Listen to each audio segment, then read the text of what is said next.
Assalamu alaikum wa rahmatullahi wa barakatuh. Ahlan wa sahlan wa marhaban bikum. Welcome to this special broadcast on Radio Islam International. It's a mini debate right here in the Radio Islam boardroom at our studios in Lenasia. On November the 11th, we will see 444 candidates from 40 political parties contesting by-elections countrywide. Now here in Johannesburg, especially in Lenasia and the residents of Lenasia, Lenasia South, Rivoli, they'll also get to say their say on the councillors they want to represent them. Today we're talking to candidates that will be vying for the position in terms of being councillor for Ward 9. We have with us at the moment from the ANC, Mr. Chris Masango. Good morning and welcome. Good morning. Thank you very much. Welcome. And we've got representing Al Jamaa, Hafiz Imran Musa. Assalamu alaikum and welcome. Wa alaikum assalam wa rahmatullahi wa barakatuh. Jazakallah khairan for giving us all this opportunity to be on your wonderful platform that goes across South Africa and many other countries. I'm indeed surprised to hear that the Radio Islam has such a big listenership. So well done and congratulations to Radio Islam to host this interview today with the debates that we're going to have today. Shukran. Representing the DA, we've got Abdul Razak Nurba. Assalamu alaikum and welcome. Wa alaikum assalam wa rahmatullahi wa barakatuh. Also a good morning and goeiemôre to the listeners out there and shukran for the invite. And then independent candidate, we've got Kishore Badal. Good morning. Good morning. Good morning. Thank you very much. We spoke many times before. I must express my gratitude and appreciation to you personally for the amount of work that you do in making sure that the concerns of the community so often is being addressed. And of course, the Radio Islam for recognizing that. Thank you so much. All right, we remind our listeners you can catch us on all of our platforms, and we are also doing this live on Facebook, right? So we're doing it live on Facebook. Now we are going to just explain the format very quickly. We're going to ask each of the participants that are here in 1 minute to tell us what they can offer the residents of Ward 9. In simple terms, why people should vote for them, what are they offering. After that, we will go into the crux and of the issues, the key issues: infrastructure development, land invasions, corruption and crime. And in each round, we'll ask each candidate to tell us what their plan of action and their assessment of the situation is in regards to those issues, again, in a minute. Then we will be taking questions from our listeners via the SMS or the WhatsApp number on 072 786 1548. And of course, there'll be follow-up questions based on the answers that were given. The EFF candidate is running late and will join us shortly. And when she does come through, we will pick up the discussion from there. So I'm going to start with you. That's the immediate to my right, the ANC's Chris Masango. In 1 minute, tell the residents of Ward 9, what can you offer them? Why should they vote for you? Good morning, residents of Ward 9. Thank you very much. My name is Chris Masango. I'm the Ward Councillor candidate of the African National Congress. I am staying in Lenasia. I've been a resident of Lenasia for now 28 years. I'm very familiar with Lenasia, with the needs of this community. I understand the community of Lenasia. I'm an activist. I've got interest of the matters surrounding this community and even the betterment of all the neighborhood. I have made Lenasia my home. My children has got no any other home. The neighborhood and the total residents of Lens. I need the community of Lenasia to vote for me for one simple reason: as the African National Congress, mine would be to protect the safety of our properties, safety of children. Okay. Time has expired. Thank you so much. Thank you. We now move on to Al Jamaa's Hafiz Imran Musa. In 1 minute, tell our listeners why they should vote for you. What do you have to offer? Assalamu alaikum wa rahmatullahi wa barakatuh. The reason that people should vote for Imran Musa, the Al Jamaa party, is very obvious. That we know and have identified very clearly that Lenasia really needs some change now. And we call upon all the nations to unite, because we know that the problems has come to a stage now where we really need some difference and change. The past years has proven that you need a candidate councillor that will make a huge difference here in Lenasia. So I am from Lenasia, I'm from the grassroots of Lenasia, and I've stayed all my life in Lenasia, and I've observed exactly what the problems are in Lenasia, and inshallah I'm hoping to make a huge difference here in Lenasia to the community of Lenasia. And I also want to make it very clear that Al-Jama'ah is a platform for all communities here in Lenasia. Right. Okay, the DA is Abdul Razak Nurba. Thank you. We know that Lenasia and Ward 9, we are standing as candidates for Ward 9, and Lenasia has become a cesspit where the quality of life has evaporated and the rights of Lenasians and residents of Ward 9 has been protected. To the listeners out there, I say if you critically evaluate the history of governance in this country since 1994, I believe that you would be hard-pressed to disagree with me when I say that when it comes to the quality of service delivery, the DA is far superior, and you just have to look at the statistics in the Western Cape. As for myself as the candidate, my credentials are on all my flyers that's being distributed throughout Lenasia at the moment, and those are the reasons that I'm saying why you should vote for the Democratic Alliance and myself as a candidate. Thank you. Thank you. And then finally, Kishore Badal, standing as an independent candidate. Good morning, everybody. Kishore Badal, former councillor for the last 4 years. But also I've worked in this community, I've lived in it, I've done business in it all my life. I know and understand the issues, I know what the challenges are, I know why things work and why it failed. Over the years, I've built lots of good relationships with individuals, with organizations across the board. My reputation precedes me. People know that I'm accessible at all times. I do not politicize any event, any function, or any activity in any manner. I do not separate on the basis of race, color, religion, or gender. In the time that I've served, at whatever capacity, I've done so with integrity and ethic. And I'm asking Lenasia not to vote for me, but to vote for themselves. Choose what's best for Lenasia and for what matters in Lenasia. Okay. And it's not me, it's not. All right, we've also been joined by the EFF's Shamikha Hassan. Assalamu alaikum and welcome. I'm just going to get, Chris, if you can just borrow her that mic for the time being. We've just started. We've asked each candidate to tell our listeners and the residents of Ward 9 in 1 minute what they can offer and why they should vote for you. So your minute starts now. Assalamu alaikum to the people of Lenasia and even surrounding areas. As EFF member, I've worked with a lot of political parties. I've been working for almost 8 years in the DA. Left the DA 7 years ago. I've been very active in Lenasia. I know basically about empty promises. I'm on the ground, one of the normal residents, like the girl next door. EFF is here to promise people visibility. We actually aiming at a lot of things that people forgot. Things to bring you people so we can be human again. Feel like human, feel like part of a community. Not just a part of a community, feel like this belongs to us. This is our community. We need to stand for our community and we need to do what's right for us in our community. That is what we are here for. So people can realize waking up in the morning to go vote, their vote will count. People refuse to vote. All right, so that concludes the first round where we asked each candidate to tell us in a minute why the residents of Ward 9 should vote for them and what they have to offer. I'm going to just ask each candidate to speak into the mic so that they can be heard clearly on the radio and on the various platforms. Now we're going to look at the 4 key issues. And we're going to start with infrastructure development. There's 2 parts that you need to address in the 1 minute. What is your assessment of the problem and what solution do you offer? I'm going to go in reverse order. So we'll start with Kishore. In terms of infrastructure development, Ward 9 specifically, Lenasia and surrounds in general, what's your assessment? What solutions do you offer?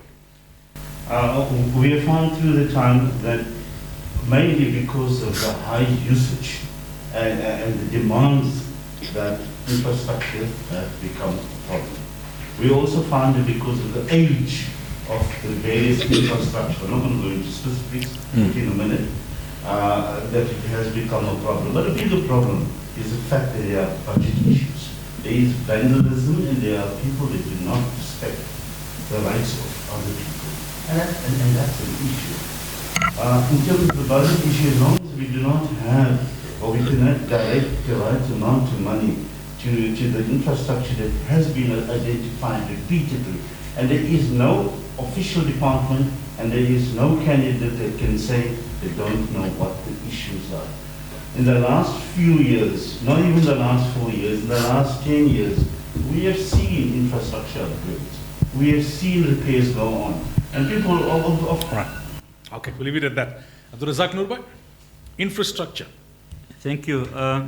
Your infrastructure, there's many aspects to your infrastructure. We could discuss electricity, we could discuss water, we could discuss potholes in the area. And if we look at it over the period of time, most of this infrastructure has deteriorated to such an extent that some of it is non-existent. Particularly if you look at electricity, the infrastructure in the electricity has not been upgraded over a period of time, whether it's by Eskom or by city power. The vandalism, the infrastructure, if you look at on potholes, the city is unable to uphold the infrastructure on potholes. This morning I just got a message of how we have close to 100,000 potholes that the city cannot fix because their asphalt plant is non-functional. If we look at the water issue as well, and a lot of the infrastructure also due to maintenance. All right, we'll leave it at that. Hafiz Imran Musa. Inshallah, I am hoping to really champion the infrastructure issues, as I know and I've seen that the infrastructure is a huge problem, and I think it's one of the first problems that I need to address and take forward to champion, because we know that in the past the infrastructure in Lenasia doesn't resonate well with the residents, and we've seen all the problems from the potholes to the water to every single department within city of Johannesburg whereby the infrastructure is structured. We need to really get down to that and write some serious letters towards the city of Johannesburg to address all these issues, especially with regards to the infrastructure, in changing the infrastructure as to be comfortable to the surrounds of Lenasia and make it easy for Lenasians. Shamikha? I agree with most of the candidates here, and I do see Lenasia going backwards in time. Every time when you see they fix a pothole today, a few months later it's going back. We're not saying they're not doing their job. The thing is, at the end of the day, we also need to do our part. We need to do our part, and our main target is health issues, infrastructure that is a health risk to our communities. We need to target those factors first. Okay, and ANC's Mr. Chris Masang. Thank you very much. Let's also be aware that the infrastructure in Lenasia is between 60 and 70 years old. Part of that infrastructure hasn't been replaced. The infrastructure, particularly your sewer, water piping, is aged to an extent that it needs to be replaced like now. What do we do going forward as the African National Congress in Lenasia? Mine will be to lead to say, let's zoom in those particular areas where the infrastructure, particularly in your local clinics, in local civic center, the infrastructure is totally dilapidating. It needs to be attended like as soon as now. Going forward, we will see to it that we bring Lenasia where it used to be in terms of maintaining and do the follow-ups when it comes to see to it that the infrastructure of Greater Lenasia is up to that level where every one of us will be. All right, so if you've just joined us, we are having a mini debate here in our studios, actually in the boardroom downstairs here at Radio Islam International, to ensure social distancing. That's the reason why we're not doing it in the live studio. And we've got Chris Musang of the ANC, Kishore Badal, independent candidate, Imran Musa Al-Jamaa, Abdul Razak Nurbai, the DA, and Shamikha Hassan from the EFF. They are some of the candidates for Ward 9 in the upcoming municipal by-elections. They've told us already why we should vote for them in a minute each. They've also spoken about their thoughts in terms of infrastructure development within Ward 9 in particular and Lenasia and surroundings in general. The second of the four major issues that we wanted to touch on and discuss up front is the issue of land and occupation of land and what many would refer to as illegal land evasions. Shamikha, let me start with you. For obvious reasons and also because Kishore and Chris have had a chance to go first.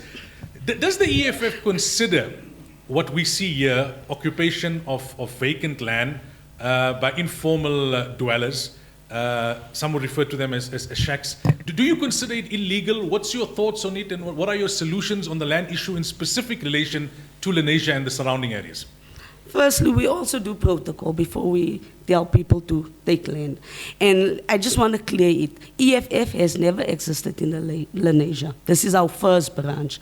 So all the people that's been taking things and doing things under the name of EFF, they're not under our umbrella. But could they be inspired by the national rhetoric of the EFF? People interpret things differently. If you say you have to go through protocol, find out what is the land for. Sometimes people get frustrated. We have people on waiting lists for 20 years. What they do, they decide it's time for us to take. If the government is not going to do anything for the people, we also do advise.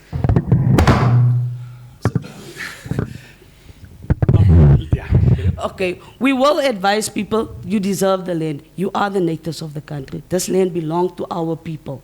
But we don't just say, take the land, take anyone off the land. In Lenasia, what are you proposing? We've got a problem, right? In Lenasia, like I said, it's the first branch that we launched in Lenasia, and we've been attacked so many times with people under the EFF umbrella that we don't even know, we don't even recognize them. So we can't stand for people, we need to go more into this thing. We can't stand for what the people did and take the blame for it. Okay. Blame us when we say we did it. All right. Imran? Land.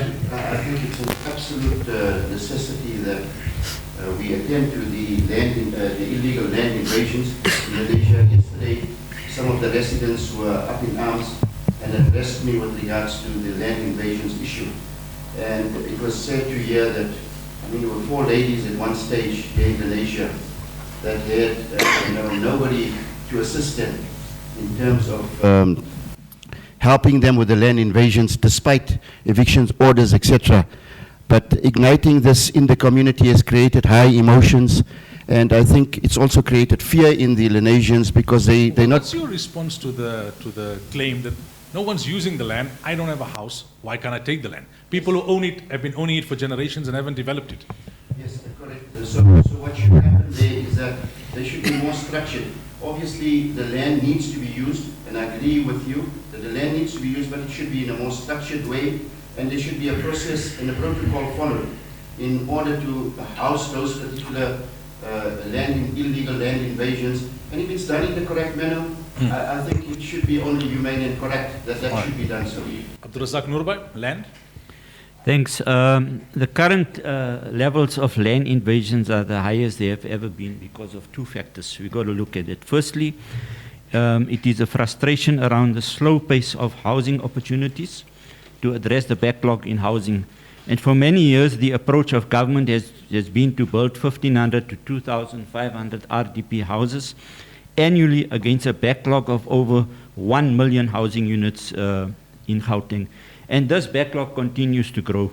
Secondly, it is the policy uncertainty created by government committing itself to amend the constitution to allow for land expropriation without compensation. How would you respond, Abdul Razak, to those who say that it was Herman Mashaba, whilst being the DA mayor, that allowed for these land invasions to take place because he wanted to appease the EFF? He's no more with the DA, but at the time, he was the DA's mayor in this region. How would you respond to that? I don't think we can cast blame on one mayor per se, because land invasion is happening throughout the country. So if we say, my time is up. Complete that sentence. Then we got to say likewise in other municipalities as well. But that's why I'm saying it's the uncertainty created by government committing itself to amend the constitution to allow for land expropriation without compensation. Kishore? Thank you. Land invasion has always existed. It has worsened over the last few years. And the reality is because correct action hasn't been taken. Also, the fact that processes were not in place to make sure that people's needs are catered for. We must look at what the factors are. The factors are, one, that there's a question of ownership involved. It could be public, it could be parastatal, it could be provincial, it could be whoever. In terms of our law, it is only the owner that can report. And that creates one issue because most of the ownership in lands lies in provincial and national parks. How would you respond to those who would say that you were councillor when a lot of these land invasion took place? What did you do? Well, I was bound by a party regulation. I was bound by the fact that there is a broader issue. We tried everything, right as far as directing it through Parliament. We had some assistance from the party, we had some assistance from government, we had some successes in the removal. Okay. ANC, Mr. Chris Masango, land.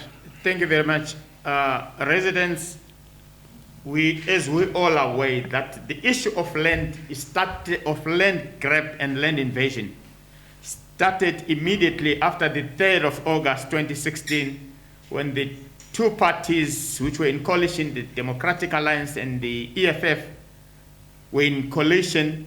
Therefore, there was no way for the other party to have controlled the issue of land. So the scourge of land, particularly in Lenasia and surrounding areas, started during that time.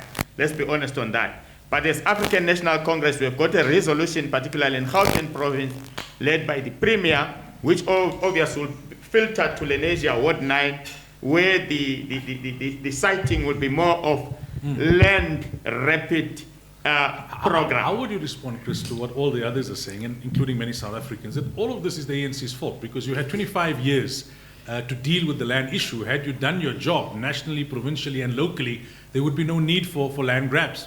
I always remind the South African citizens to say it is not 25 years of the African National Congress in government. The first 5 years was the government of national unity. Remember, even we had different people from all political parties, including IFP, National Party, who were in government. So it's 20 years ANC alone in the administration. But let's also note and remember that we are in a constitutional democracy where you cannot just overnight wake up and evict somebody. There are laws which binds all of us. How many more years does the ANC need to deal with the land issue? The issue of the land is the issue which is affecting all of us, particularly in Lenasia, where there is an exodus currently of our people selling the houses, and the houses in Lenasia are not even sellable. Nobody can buy the house. For one simple reason, that we are surrounded by the informal settlement. But as I'm saying that, the Premier of Gauteng, yes, there is a process of identifying the land rapid program for our people to benefit, so that it will then stop the issue of the land invasion. Thank you. All right, let's move on, right? So we've spoken about infrastructure development, we've spoken about the land issue, and we can come back to that a little later when there's questions from the listeners. Hafiz Imran, let's start with you. You haven't had a chance to start. Corruption. Now, on this issue, I don't want the candidates to tell us about the problem. Every South African knows about the problem. What solution would you offer if you were to be voted in as councillor of Ward 9 in terms of corruption? Okay, the corruption is not rife in the ward, is local. But what I can say that we surely know that, I think it was as close as last week in the City Council, that there's been about 800 million missing from the City Council because of the COVID. So obviously it filters down to local, because those monies surely could have been used for local, wards. And it is said that, that corruption is at that level where they can't even account for the money. As close as a week or two ago, that 800 million rand has been lost from City Council and unaccounted for. So in terms of local, we could have surely had the opportunity to have utilized these funds. And at this point in time, also there is the integrated development plan, which Lenasians should take advantage of in terms of having better service delivery, etc. So right. that is... Shamikha, corruption. What's the EFF solution? Well, we know where corruption comes from, and we know we don't think it's going to stop soon, but I feel the people of Lenasia deserves to know what the budget of Lenasia is. when the budget is given out, we need to know where the money is going. We need to see when the money is coming in. We shouldn't hear a budget has been given out and no one's seen that budget. We want to know where that money is and when it's coming, who's using it. That's what we want. We are tired of corruption. We always hear money has been issued, but things hasn't been done. The community still looks the same, but money has been issued. Okay. Chris? Corruption is a scourge in the country and in the broader society. As the African National Congress, we have put measures into place. We have already demonstrated, particularly led by the sitting president, Cyril Ramaphosa.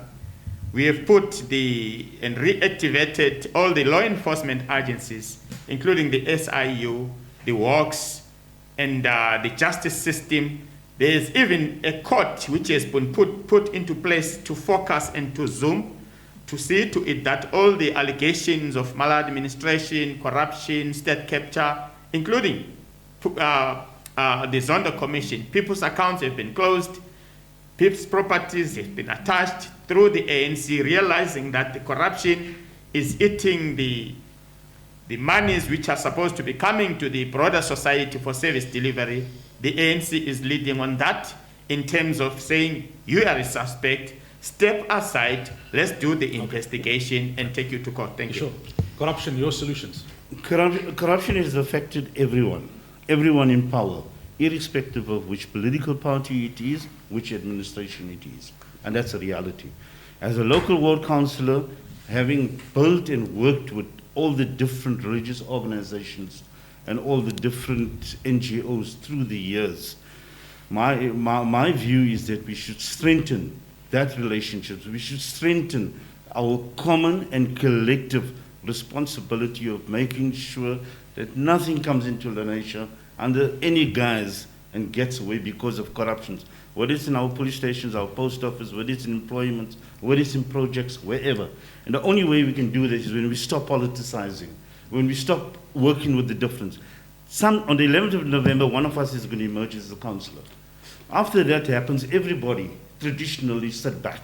Right? All they do is forget us, wait till the next election comes up. We must change that relationship. We must change that culture. We must work together. Thanks. If we look at it in essence, corruption everywhere is an injustice to humanity. Yesterday in our Congress of the DA, we spoke of outlawing cadre deployment to build a better government, a more accountable government. We also got to look at our entire judiciary system, which is flawed from the top down. And until that is not sorted out, corruption will also not be rooted out. You also got to look at where does corruption also emanate from individual capacities. And here I'd like to add, as a sitting councillor in Ward 9, I've been told and given reports of where residents have bribed city officials just to come and put an additional street light outside their homes. That's corruption. That needs to be looked at into itself as well. If you are stopped at a roadblock or you are stopped at a traffic sign and skipping a traffic sign and you bribe the traffic official, that in itself already is corruption. So it begins with you. You know, they say if you want to change your world, begin with yourself first. The fourth of the four core issues that we wanted to discuss up front in this snap debate with candidates for the by-elections, Ward 9 in Lenasia, is the issue of crime. Again, I'm going to say the same thing. We know the extent of the problem, from violent crime, from murders, to rapes, to housebreakings, to drugs, to all sorts of crimes that take place not only nationally and provincially, but locally as well.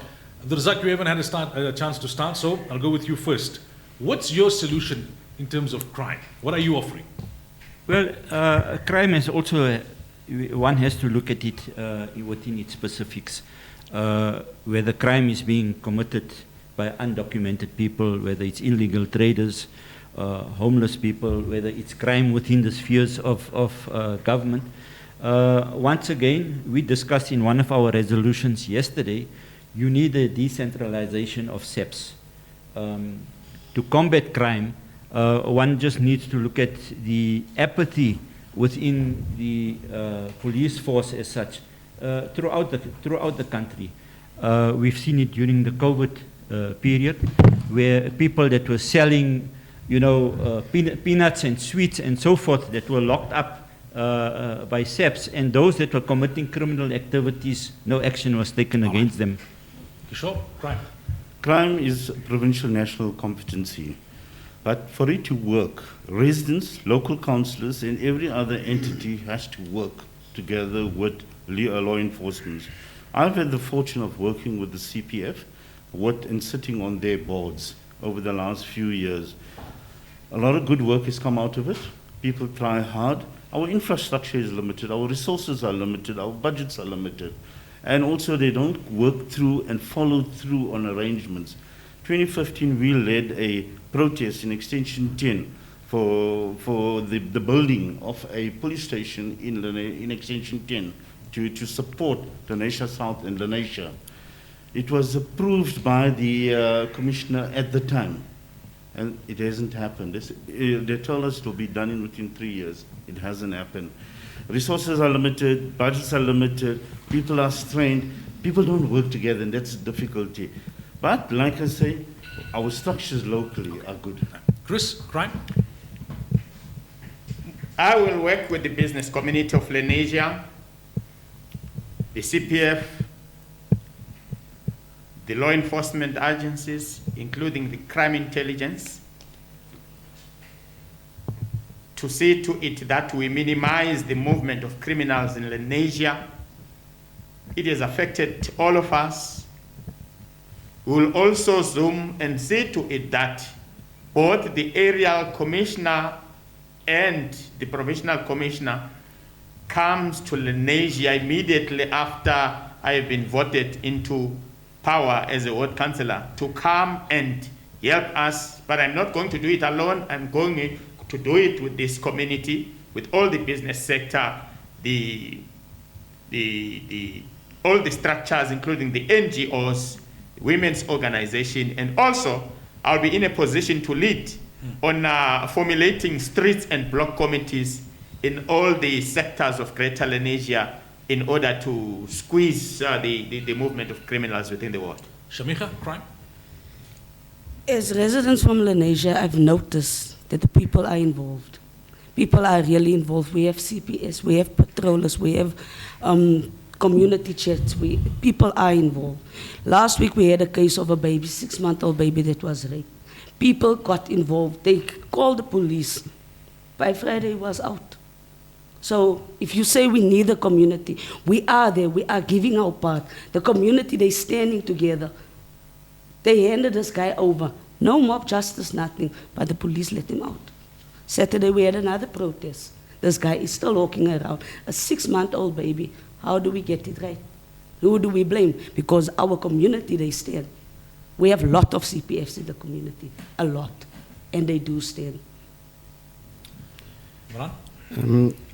Again, the Al Jamaa is solution-based, and surely we have identified this as a very serious problem in Lenasia due to poor service delivery, and we know that down on the ground that the service delivery of the police station with 2 vehicles in the whole of Lenasia is indeed an indictment on our, a crime to be solved.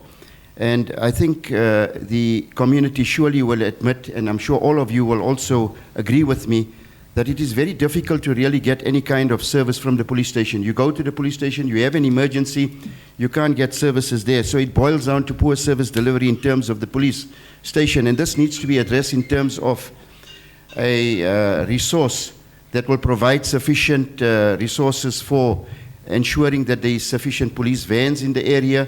And coming from grassroots level in Lenasia, I think, I found, and I think my neighborhood, especially in Ward 9, we really deserve some kind of proper service delivery. All right, thank you so much.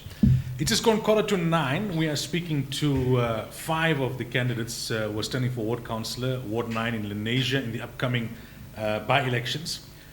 We've got the ANC's Chris Masango, we've got the EFF's Shamika Hassan, we've got Hafiz Imran Musa from Al Jamaa, Abdul Razak Nurbai from the DA, and Kishore Badal who's standing as an independent.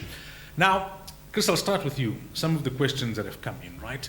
One concern that Indian residents of Lenasia have is that if you look at surrounding wards, as soon as a black councillor is elected, he seems to, or she seems to then neglect the areas which are predominantly occupied by Indians. They are hardly ever seen after they are elected. How can the residents of Ward 9 be comforted in this regard, that if they were to elect you, the same won't happen? We'll give you a minute to respond to that, right? Thank you very much. Let me not talk on their behalf, but let me talk on my behalf. Let me also remind all of us residents that Lenasia originally, many years ago, is way back during the Group Areas Act, was forcibly removed from Sophia Town, including Parktown, to Lenasia. There were senior people who were in this community those days, the activists who were part of seeing to it that all residents were living together in harmony. The people there, the issue of multiracialism did not start on the democratic dispensation of 1994. It was there in Sophia Town, where all of us were living together in harmony, including colors, Indians, Chinese, and the poor whites. Okay. Shamikha, many residents of Lenasia are somewhat scared of the EFF, rightly or wrongly. I'm not saying they are justified. When they hear the national rhetoric and as far as land is concerned, a big percentage of the residents of Ward 9 would be of Indian origin. They hear statements made by your national leader that majority of Indians are racist. And they hear statements, again, rightly or wrongly in terms of their interpretation, which to them seems like Indians are being made targets by the EFF. How would you reassure them in this regard? I'm in Lenasia for 28 years. I've seen racism. I've been called the B word many times. But it's not fair on any of our Indian candidates here inside to say they're racist. I attack the person individually. Racism comes with a person that tells me something, doesn't mean the next person is also racist. As the EFF, we are here to prove that as South Africans, we deserve better. We need to stand together. This has got nothing to do with race. If you're going to be racist, I'm going to be racist back to you, but not to your race. But the as EFF a person, as a whole, individual. the party, Indians in Lenasia seem to be scared of the party. How would you reassure them? Because of the national rhetoric, rightly or wrongly. But that's their We fear. have a lot of Indians in EFF. We have a lot of Indians. I think just the way they act and the way they go on and things like that, people think they're out here to destroy. Why would they come to Lenasia and feel they need to put attention in Lenasia? EFF don't work to do things for people in other areas. All right. Obviously, Imran, you're well known in the community. You have a track record as a business person. How would you respond if somebody were to say, well, okay, good initiative, noble intention, but you've got business priorities, you're involved in other community organizations. Will you really have the time for the kind of very basic issues that a councillor has to deal with? You've probably been in your business and now you get a call saying, you know what, my street lights are not on, or there's a pothole that hasn't been fixed. How would you reassure the community in that regard? Okay, the community is quite well aware that I've been serving pilgrims overseas for the last 10 or 12 years. And obviously my energies has been channeled with an NPO that all those energies were overseas and local. And I've made a huge difference in that particular sector, myself being one of the founder members of that particular organization called Khidmat al-Awam. Obviously, I've taken those same energies now that the whole airline industry has virtually come to a standstill. I've taken that energies, the same energies and time that I've spent in service delivery to the pilgrims, I've now channeled it to the community locally, because I think it's at that stage where it really boils down to that they need somebody to really champion the cause in terms of being assertive, aggressive, and I have all the time now on my hands. Shukr, I don't have any other business interest or any other engagements in terms of moving forward. There is a theory, rightly or wrongly, that candidates for a particular ward should live in that ward, or at least in that town. You don't live in Lenasia as far as I know, correct? Is it practical for somebody outside of Lenasia to be a ward councillor for a ward in Lenasia? Well, foremost, let me say that I lived in Lenasia from 1963 right up to 1980. I lived in Rainbow Valley. I schooled at Park Primary School. I did my high schooling years at Lens High. I worked 5 years at the bank for Barclays Bank in the business district of Lenasia. So it's not to say it's uncharted territories, that I'm not familiar with the ward as such. And also to say that you do not live in the ward, I want to give a very, very classic example. I do not live in many wards, but there are 50 masajids that I have a WhatsApp group of. I've started a help desk for masajids within the city, and I've assisted masajids throughout the city, yet I don't live in those wards. So it's unfair to say you do not live in this ward and how you... I know the demographics of the ward. I know what's the issues in the ward, and especially filling in now as a stand-in councillor.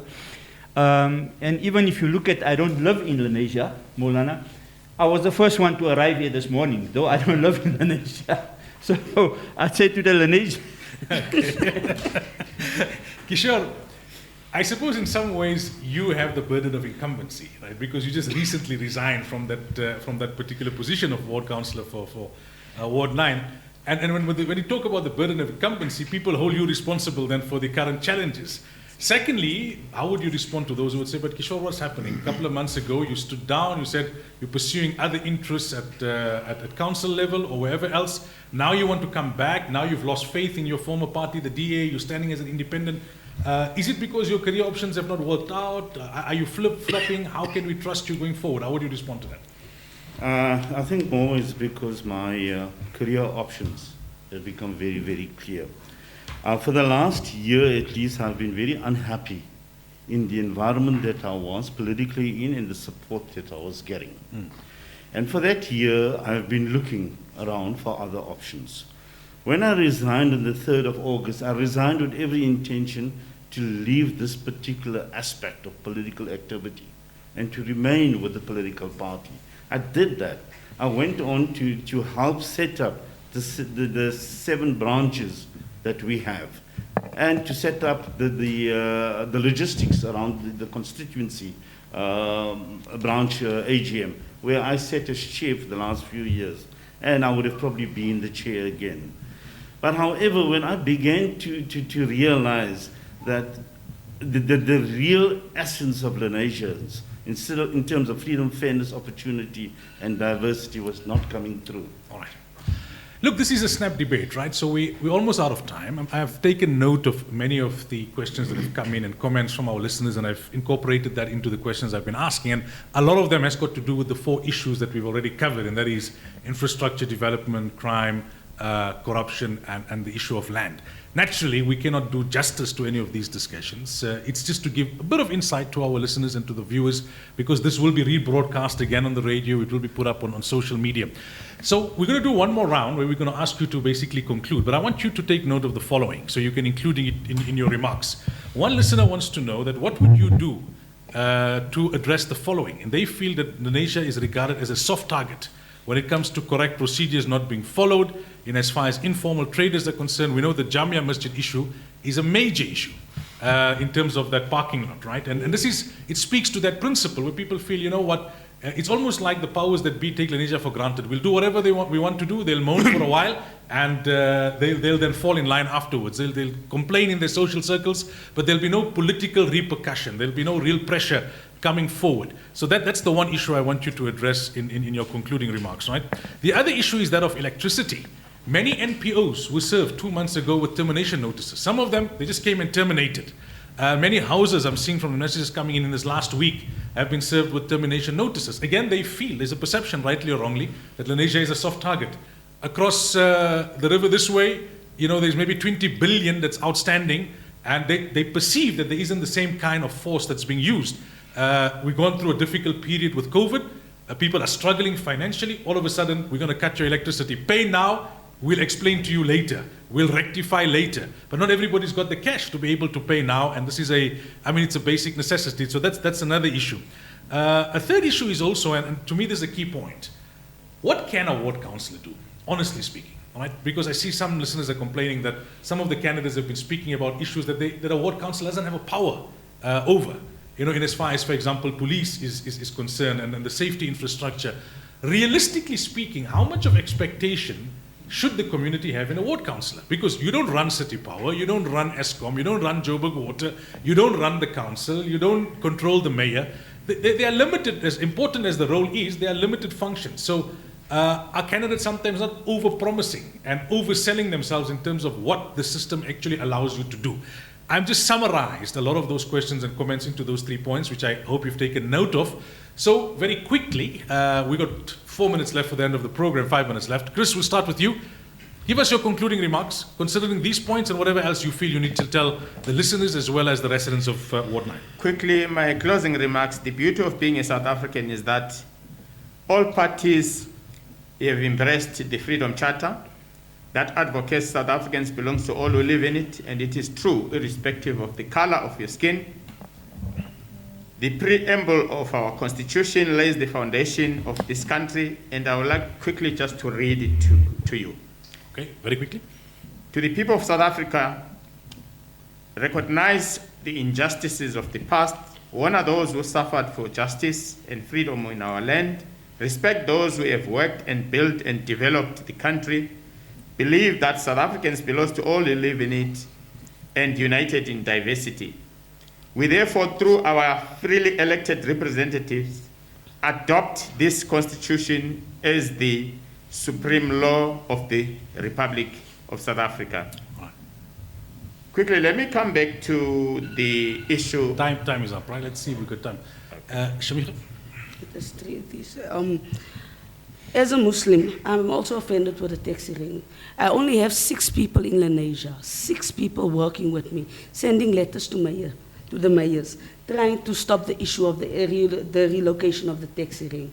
We have offices where people can come in with their electricity problems. We advise people to come in because you can't just come and put people's electricity off. We have these offices. It's in Extension 13 base, but we will leave all our contact details. The taxi rank issue, we really need to work on that issue. And only 6 people, and I'm calling out to the residents, 6 people can make a difference, but if we're more, we can make a bigger difference and we can make a faster difference. I can't promise anything in Lenasia. Only thing I can do is wait for the community to assist me, and whatever they assist us with, we can, like you said, we are limited. We are not that limited. As residents from Lenasia, we can limit ourselves. Okay. Yes, as a solution-based party, I think I've already initiated some solutions. Yesterday, I sent an email to Mr. Governor with regards to the land in question at the Jame, and I confirmed that he was the lessee of the property in question.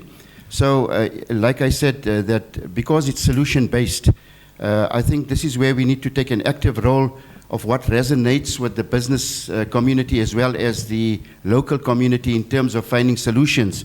And I've taken this initiative to send an email, and he's confirmed that he's the lessee of the property, and I'll pursue it further as well with the other departments.